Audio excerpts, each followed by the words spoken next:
Assalamualaikum warahmatullahi wabarakatuh. Jumpa lagi pada pembahasan soal materi PPKN mengenai hubungan internasional atau politik luar negeri Indonesia. Ini khusus untuk kelas 11. Oke, langsung saja mempersingkat waktu kita bahas soal nomor 1. Kita baca terlebih dahulu tujuan diselenggarakannya hubungan internasional.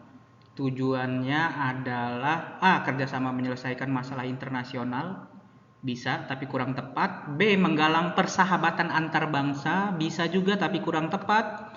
Kerjasama politik, ekonomi, pertahanan, dan keamanan.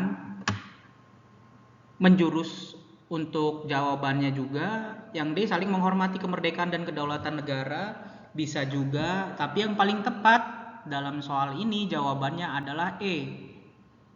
Menciptakan keamanan, kesejahteraan, dan perdamaian dunia. Mengapa seperti itu? Mengapa jawabannya E? Kenapa tidak C? Karena kita bahas. Coba kalau kita bahas mengenai yang C. Kerjasama politik, ekonomi, pertahanan, dan keamanan. Apakah hanya politik, ekonomi, pertahanan, dan keamanan? Tentu bukan. Kayak gitu.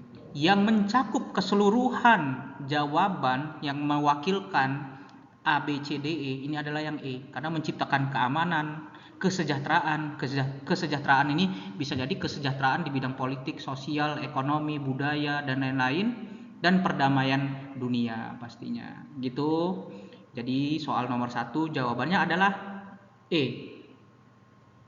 Oke, dipahami, ditelaah lagi soalnya. Lanjut soal nomor 2. Pada masa demokrasi terpimpin yang berlangsung di Indonesia pada tahun 1959 sampai 1965. Ini tahun 65 ini ketika zaman Soekarno ya. Sedang terjadi pemberontakan G30 SPKI kayak gitu ya. Politik luar negeri Indonesia adalah politik luar negeri memihak blok timur dan blok timur tengah. Bukan, atau salah atau kurang tepat. Yang B, politik luar negeri memihak blok timur, salah juga. Apakah kita hanya memihak Uni Soviet, komunis, negara-negara komunis seperti Tiongkok, Uni Soviet, dan lain-lain? Bukan. Apakah kita hanya jawaban yang C, politik luar negeri yang hanya menguntungkan Indonesia? Kalau ngerugin nggak usah kerjasama, itu kurang tepat juga. Kalian pasti tahu jawabannya. Jawabannya adalah D, politik luar negeri yang bebas aktif.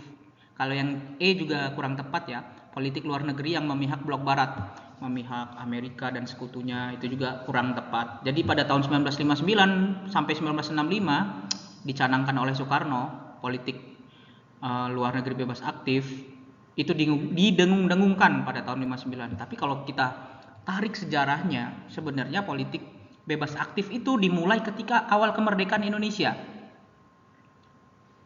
Bahasan bebas aktif adalah politik yang dicetuskan oleh wakil presiden kita saat itu, yaitu Bapak Muhammad Hatta. Founding father kita berbicara bahwa politik Indonesia yang akan diambil langkahnya adalah bebas aktif gitu. Nggak hanya spesifik 59 atau sampai 1965 aja. Bahkan sampai saat ini kita masih tetap melaksanakan politik luar negeri yang bebas aktif gitu. Bebas artinya apa?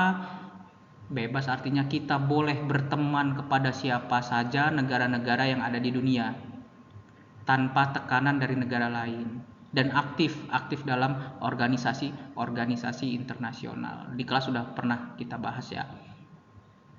Oke, pertanyaan selanjutnya atau soal selanjutnya ya. Manfaat kerjasama regional dan global antara lain: A. Mendorong tercapainya isolasi. Masa terisolasi? Isolasi artinya terpencil ya, diisolasi, terkurung gitu. Apakah terkurung dari internasional? Tidak juga. Membuka isolasi politik internasional, bisa jadi.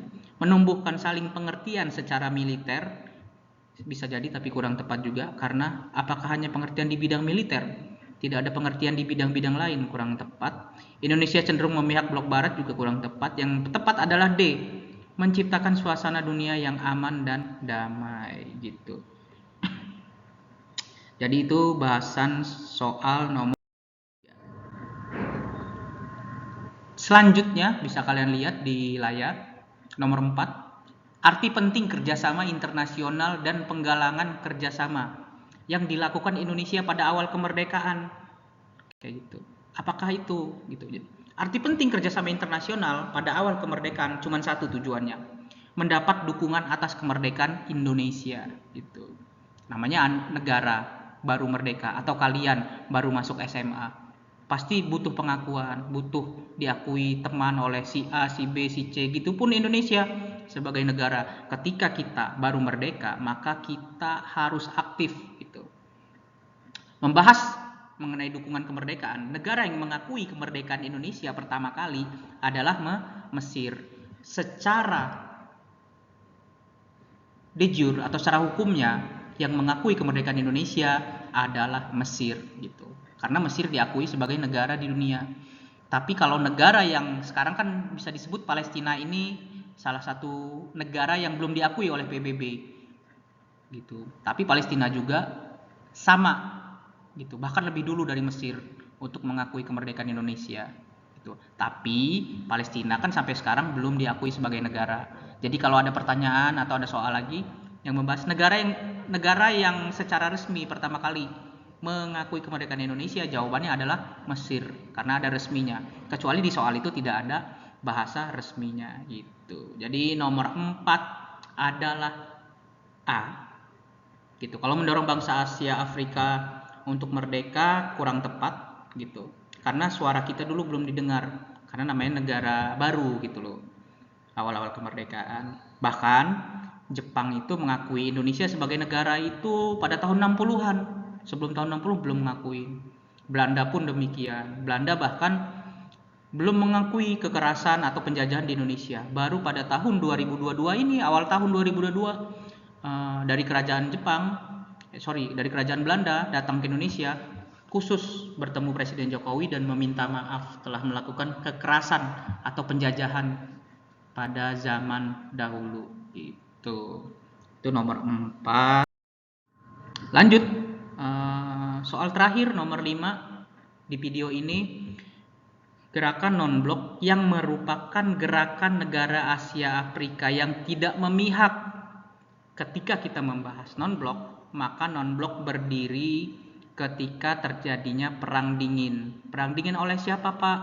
Perang dingin oleh Amerika dan Uni Soviet. Amerika dan sekutu-sekutunya dan Uni Soviet dan sekutu-sekutunya gitu.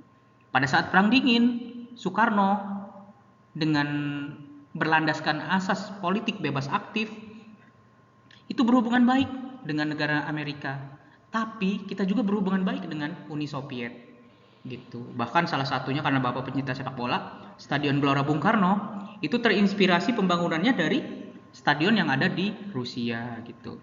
Kita bersahabat kedua belah pihak, tapi tidak ada yang memihak.